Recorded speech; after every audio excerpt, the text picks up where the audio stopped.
విజయవాడ దగ్గరలో ఒక చిన్న ఊరిలో సునీత ఉండేది. ఆమె అందంగా ఉండేది కాదు. కానీ తన అందం గురించి ఎప్పుడూ గొప్పగా చెప్పుకునే అమ్మాయి కూడా కాదు. సాధారణంగా ఉండే అమ్మాయిలా ఉండేది. చాలా బాధ్యత కలిగిన అమ్మాయి. ఇంట్లో అమ్మకు సహాయం చేస్తూ ఉండేది. ఆమె తండ్రి సీను చిన్న రైతు. పొలంలో ఎంత కష్టపడినా అప్పులు మాత్రం తగ్గేవి కాదు. అయినా తన కూతురికి మంచి పెళ్లి సంబంధం చేయాలని కలలు కంటూ ఉండేవాడు. సునీత కూడా తండ్రి పరిస్థితిని అర్థం చేసుకుని ఎప్పుడు ఎక్కువ కోరికలు పెట్టుకోకుండా ఉండేది. పెద్ద పెద్ద కోటీశ్వర్లు రావాలని అని కూడా ఆలోచన కూడా చేసేది కాదు. మంచి మనసున్న అమ్మాయి. ఒకరోజు మధ్యాహ్నం పక్క గ్రామం నుంచి సీనయ్య ఇంటికి వెంకటమ్మ వచ్చింది. సీనయ్య, మంచి సంబంధం వచ్చింది. హైదరాబాద్లో ఉద్యోగం చేస్తున్నాడు. జీతం కూడా బాగుంటుంది అబ్బాయికి. వాళ్ళు రేపు పెళ్లి చూపులకు వస్తారంట. నీకు ఒక మాట తెలియపరచమన్నారు. ఎట్రమ్మన, వస్తూ నువ్వు మంచి కబురు తీసుకొని వచ్చావు. నాకైతే చాలా ఆనందంగా ఉంది. వెంటనే నేను ఇల్లంతా శుభ్రం చేసుకోవాలి. ఆ ఇంట్లో ఆనందం హద్దులు మీరిపోయాయి. సునీత తల్లి అయితే కనకమ్మ వెంటనే ఇల్లంతా శుభ్రం చేయడం మొదలుపెట్టింది. పాత సోఫాకి కొత్త కవర్లు వేసింది. గోడల మీద ఉన్న పాత ఫోటోల్ని తుడవడం ప్రారంభించింది. సీనయ్య మాత్రం ఆలోచనలో పడ్డాడు. వాళ్ళు పెద్దవాళ్ళు అంటున్నారు, మన ఇల్లు చూస్తే చిన్న చూపు చూస్తారేమో అని భయపడుతూ కూర్చొని ఉన్నాడు. కానీ తన కూతురు కోసం ఏదైనా చెయ్యాలి అనుకున్నాడు. మరుసటి రోజు ఉదయం నుంచి ఇంట్లో హడావిడి మొదలైంది. సునీతకు కొత్త చీర కొనడానికి డబ్బులు లేకపోవడంతో కనకమ్మ తన పెళ్లి సమయంలో వేసుకున్న పట్టు చీర తీసి ఇచ్చింది. ఇది వేసుకోమ్మా, నా అదృష్టం కూడా నీకు రావాలి అంది. ఆ మాట విన్న సునీత చాలా బాధపడింది. తల్లి చీరను ఎంతో జాగ్రత్తగా కట్టుకుంది.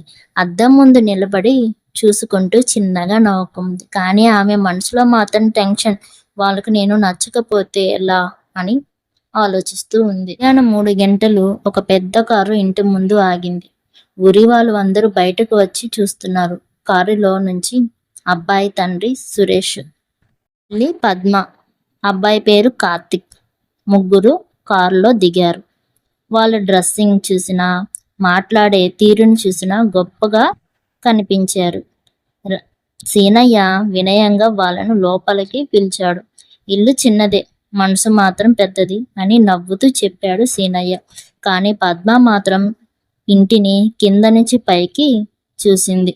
మొహం ఒక్కసారిగా చిట్లబెట్టింది. ఇక్కడ ఫ్యాన్ కూడా సరిగ్గా తిరగట్లేదు అని తన భర్త చెవిలో నెమ్మదిగా చెప్పింది. ఆ మాట విన్న సీనయ్య చాలా బాధపడ్డాడు. అతని మనసు ఒక్కసారిగా దిగులుగా మారింది. సేపటి తర్వాత సునీత టీ పట్టుకుని గదిలోకి వచ్చింది. ఆమె చేతులు టెన్షన్తో వణుకుతున్నాయి. కార్తిక్ ఒక్కసారిగా ఆమెను చూసి ఆశ్చర్యపోయాడు. ఎందుకంటే ఫోటోల కన్నా నిజంగా సునీత ఇంకా అందంగా కనిపించింది. కానీ అతని తల్లి పద్మ మాత్రం వెంటనే అడిగింది, అమ్మాయి ఎంతవరకు చదివింది? డిగ్రీ పూర్తి చేసింది అన్నాడు సీనయ్య. ఉద్యోగం ఏమైనా చేస్తుందా లేదా ఇంట్లోనే ఉంటుంది అన్నాడు సీనయ్య. ఆ మాట వినగానే పద్మ మొహం మారిపోయింది. ఈ రోజుల్లో ఉద్యోగం లేని అమ్మాయిని చేసుకొని మా అబ్బాయి ఎలా బతుకుతాడు అని కొంచెం గట్టిగా అడిగింది. ఆ మాట వినగానే సునీత మొహం ఒక్కసారిగా మారిపోయింది. కానీ ఆమె ఏం మాట్లాడలేదు. ఎందుకంటే తండ్రి గౌరవం ఆమెకు ముఖ్యం. కొద్దిసేపటి తర్వాత పద్మ మరో ప్రశ్న వేసింది. కట్నం ఎంత ఇస్తారు? ఆ మాట విన్న సీనయ్య గుండె ఒక్కసారిగా బరువెక్కింది. అమ్మా, మేము కట్నాలు కానుకలంటూ ఏమీ ఇవ్వలేం. కానీ మా కూతుర్ని మేము బంగారంలాగా పెంచాం అన్నాడు. పద్మ నవ్వింది. కానీ ఆ నవ్వులో కొంచెం గర్వం లేదు, అవమానం ఉంది. మా అబ్బాయి జీతం నెలకి 2 లక్షలు. ఇలాంటి సంబంధాలను మేము ఎలా చేసుకోవాలి అని గట్టిగా అడిగింది. ఇంట్లో ఒక్కసారిగా నిశ్శబ్దం ఏర్పడింది. సునీత చాలా బాధపడుతుంది. తన తండ్రిని ఇలా అవమానించడం ఆమెకి తట్టుకోలేకపోతుంది. కానీ సీనయ్య మాత్రం చేతులు జోడించి డబ్బు తక్కువైనా మనసు నిజాయితీగా ఉంటుందమ్మా అన్నాడు. ఆ మాట విన్న కార్తీక్ తన తల్లిని ఆపాలని అనుకున్నాడు. కానీ ఆమె ఇంకా ఆగలేదు. పేదరికం ఒకటే కాదు, మీ అమ్మాయి చాలా సింపుల్గా ఉంది, మా స్టేటస్కి సెట్ అవుతుందా అని అడిగింది. ఆ మాట విన్న సునీతకి గుండె ఒక్కసారిగా పగిలిపోయింది. ఆమె వెంటనే ఆమె గదిలోకి వెళ్ళిపోయింది. నేను పేద ఇంట్లో పుట్టడం నా తప్ప అని అద్దం ముందు నిలబడి ఏడుస్తూ ఉండిపోయింది. బయట మాత్రం రామయ్య తన అవమానాన్ని భరిస్తూ అట్లాగే నిల్చొని ఉండిపోయాడు. కానీ అతని కళ్ళల్లో చాలా బాధ స్పష్టంగా కనిపిస్తుంది. కొద్దిసేపటి తర్వాత వాళ్ళు వెళ్ళడానికి లేచారు. వాళ్ళు వెళ్ళేటప్పుడు పద్మ, మేము ఆలోచించి చెప్తామంది.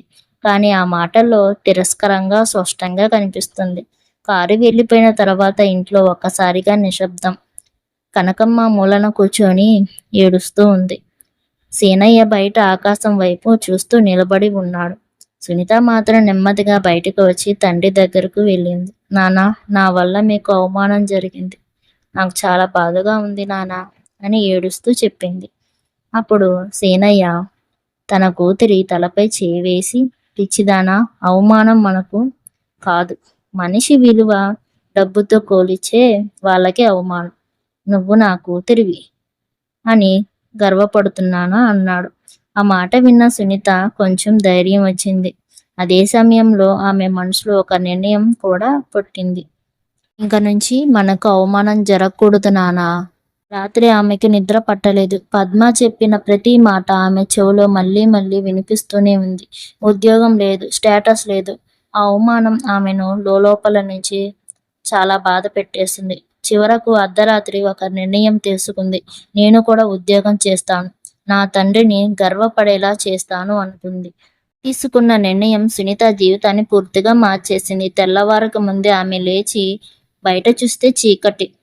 ఇంకా ఇంటి ముందున్న చిన్న మట్టి మీద కూర్చొని కొద్దిసేపు ఆలోచించింది.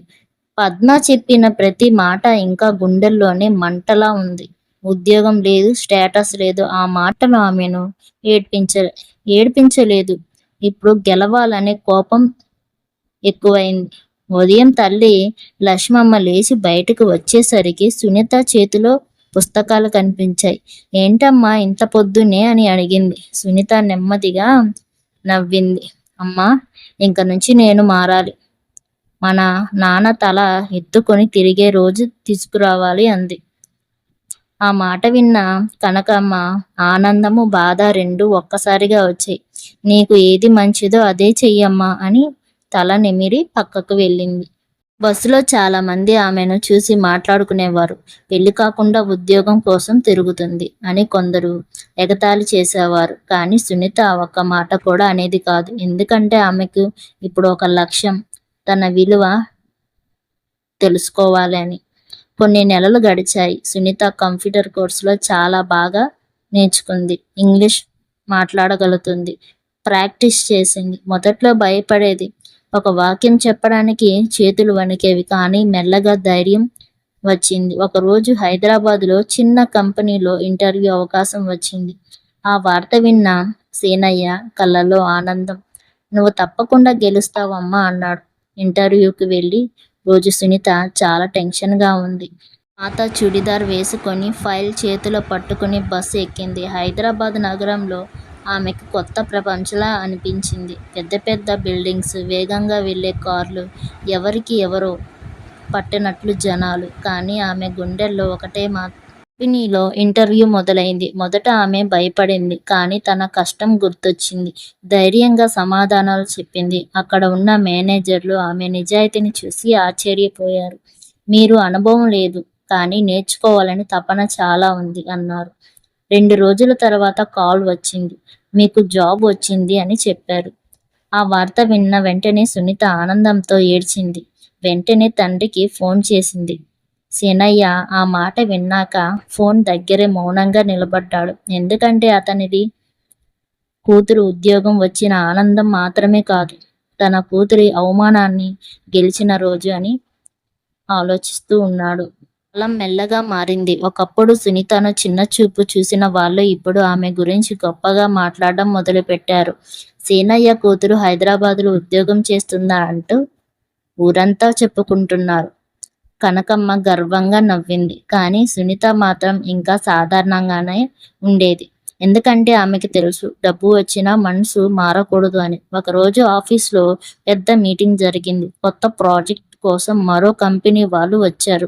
మీటింగ్ హాల్లోకి అడుగుపెట్టిన సునీత ఒక్కసారిగా ఆగిపోయింది. ఎదురుగా కూర్చున్న వ్యక్తిని చూసి ఆమె గుండె ఒక్కసారిగా బలంగా కొట్టుకుంది. అతడే కార్తిక్. కార్తిక్ కూడా సునీతని చూసి షాక్ అయ్యాడు.